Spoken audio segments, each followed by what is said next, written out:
Привет, подписчики, а также гости моего канала, рад всех видеть. Ну что ж, настала долгожданная весна, растаял снег, а с ним, как полагается, растаял асфальт. И вот у меня появились первые подснежники. Это не предвещающий ничего хорошего стук в рулевом управлении, напомню, у меня Тига-4 с гидроусилителем руля.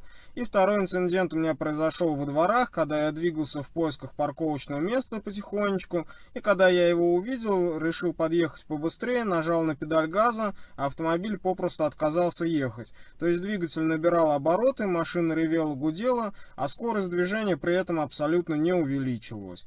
И вот таких два неприятных инцидента меня заставили обратиться к официальному дилеру. У нас в Самаре официальный дилер один, это АСАвто, и я езжу постоянно на Аэропортовское шоссе. Ну что ж, погнали! По приезду в сервисный центр первонаперво было необходимо найти источник и причину стука. Для этого выполнялись различные манипуляции с автомобилем, его раскачивали, крутили, вертели колеса, смотрели, слушали, но очень долго не могли ничего определить, найти причину. Хочу, к слову, отметить еще недостаток сервисной станции, то что в ней же расположена, в сервисе расположена мойка, которая постоянно работает и очень сильно шумит, в результате механику ничего не слышно и невозможно прислушаться, услышать, найти, диагностировать какой-либо дефект, который проявляется звуковым образом. То есть много времени потратили на то, чтобы именно найти источник и причину стука. Для этого необходимо было крутить, вертеть автомобиль по-всякому. Вот. Также механик принял решение попробовать протянуть все узлы подвески, осмотреть их предварительно на причины визуальных каких-то неисправностей. Также ничего обнаружено не было, но, как я уже сказал, стук у меня шел спереди, примерно в районе как раз ближе к левому колесу. И характеризовался он тем, что я делал небольшие маневры рулем влево-вправо, то есть чуть больше предела свободного люфта руля, рулевого колеса. И вот именно в этих крайних положениях у меня был стук такой, то есть как бы излишний люфт руля, и который сопровождался стуком.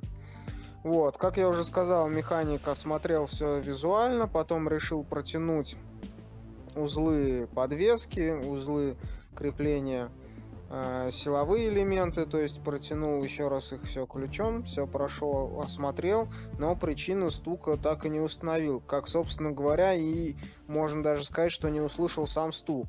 Но за кадром вместе с моей помощью я показал, как именно и в какой момент стучит, у меня появляется стук. Мы попросили мойщика тишину создать, и только тогда мы услышали этот стук, и уже автомобиль поставили на стенд, за которым мог сидеть за рулем человек и на запущенном двигателе вращать рулем. В это время машина находилась на стенде, то есть колеса были нагружены, они вывешены в воздухе. Только тогда удалось услышать этот стук.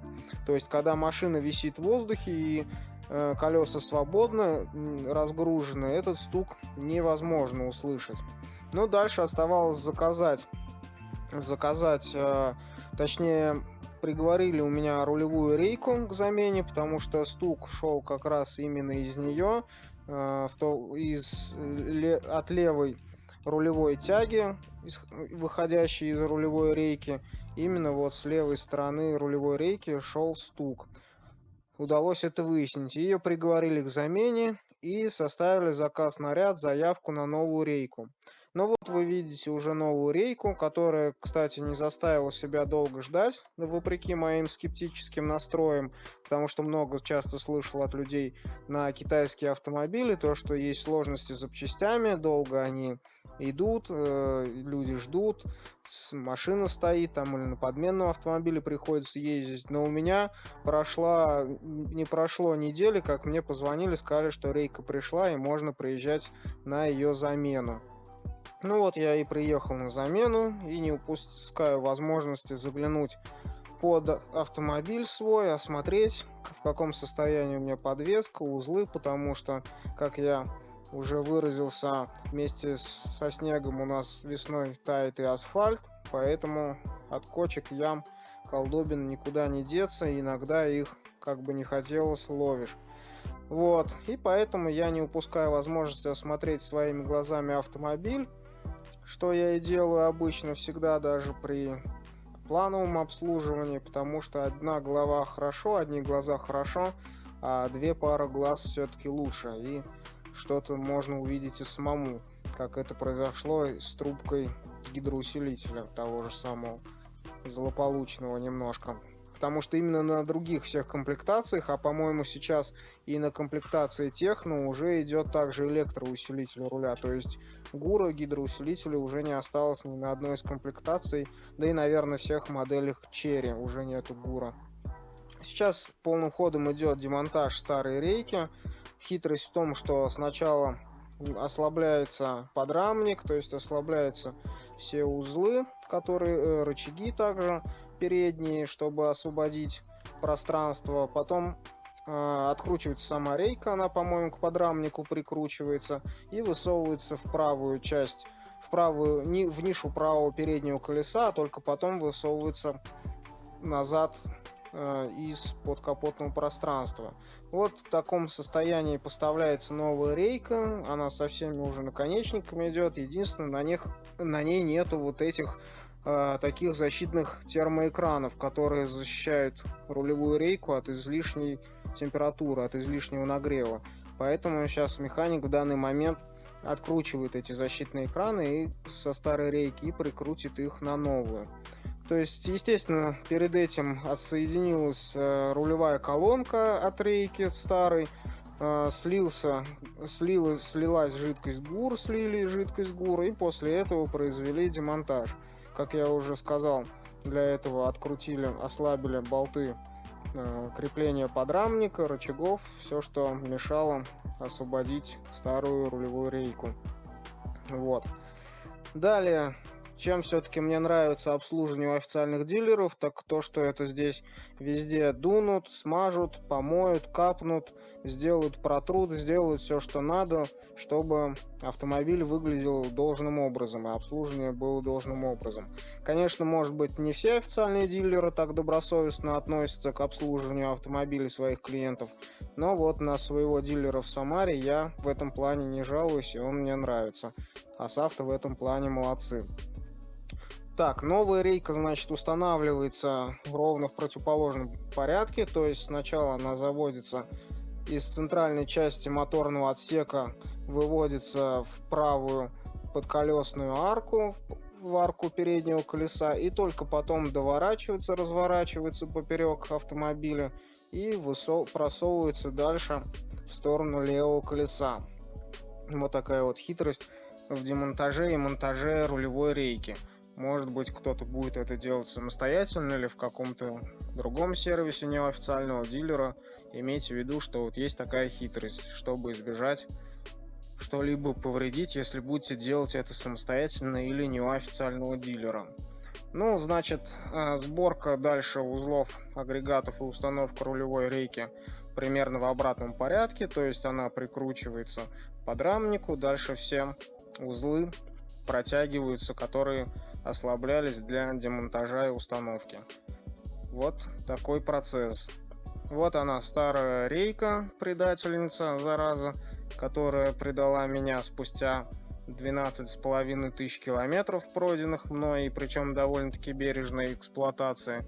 Ну что ж, есть здесь и положительный момент, то что когда я приехал к официальному дилеру без всяких вопросов, после того, как удалось установить, что этот стук действительно идет от рулевой рейки, то есть без каких-либо проблем, вопросов, излишних объяснений и претензий ко мне как клиенту, было установлено то, что это гарантийный случай, то, что она подлежит замене. В этом, конечно, есть приятный момент. И второй приятный момент, то что рейку не пришлось долго ждать, то что вопреки моим ожиданиям, я думаю, что это затянется на какое-то более длительное время.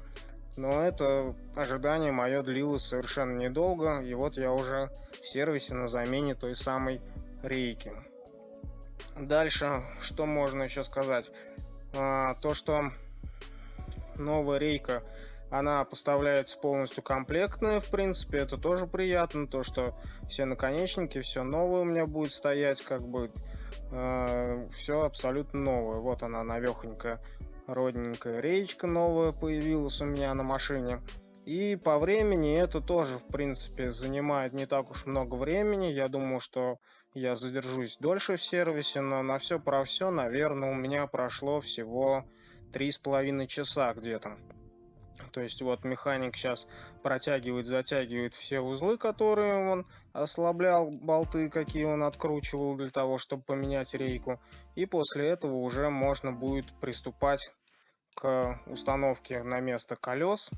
И после защиты, соответственно, всех защит, установки их на место, потому что тоже достаточно там такая работа по установке защиты, тем более в осенне-весенний период, когда она там все болты загрязнены. Вот, и вот правая защита, кстати, которую сейчас механик прикручивает, у меня установлена, я ее устанавливал, а вот левую защиту я пока не ставил. Не знаю, бытуют разные мнения по поводу этой левой защиты, то, что кто-то рекомендует ее ставить, кто-то не рекомендует, то, что может нарушиться вентиляция моторного отсека, и в результате там коробка или что-то еще перегреваться будет. Но официальный дилер вообще-то рекомендует устанавливать эту защиту слева, но тогда вопрос, почему производитель ее, собственно, не ставит на заводе сразу. Ну вот пока что у меня этой левой защиты нет. Значит, идет полным ходом монтаж колес, и после этого уже можно будет приспускать автомобиль и заправлять жидкостью для гидроусилителя. Вот. Что сейчас и происходит. То есть один человек сидит в салоне, вращает рулевое колесо непрерывно, а механик заправляет новой жидкостью систему гидроусилителя руля. Кстати, жидкость от производителя Liqui Moly. С завода не знаю, какая жидкость залита, какая там рекомендована. Но вот официальный дилер в Самаре льет жидкость Liqui Moly. Вот, то есть таким вот образом происходит заправка системы гидроусилителя руля. При непрерывном повороте колес заливается жидкость, которая вся должна уйти в систему. Там помещается где-то 800 миллилитров жидкости. Ну, естественно, там какое-то время будет воздух выходить из системы, то есть прокачка необходима, потому что все равно при замене рулевой рейки как-никак завоздушивается система. Ну, а далее, естественно, после замены рулевой рейки и после работ, связанных с рулевым управлением, нужно произвести развал схождения, что также было сделано на специализированном стенде. Все, в принципе, цивильно, все четко, все грамотно были проведены все работы. То есть в целом я доволен своим визитом в сервис. То, что это был гарантийный случай, с меня не взяли ни копейки. Так что вот такая вот история. Но на этом я с вами прощаюсь. До скорых встреч. Надеюсь, будет по положительным поводам, а не по ремонтам.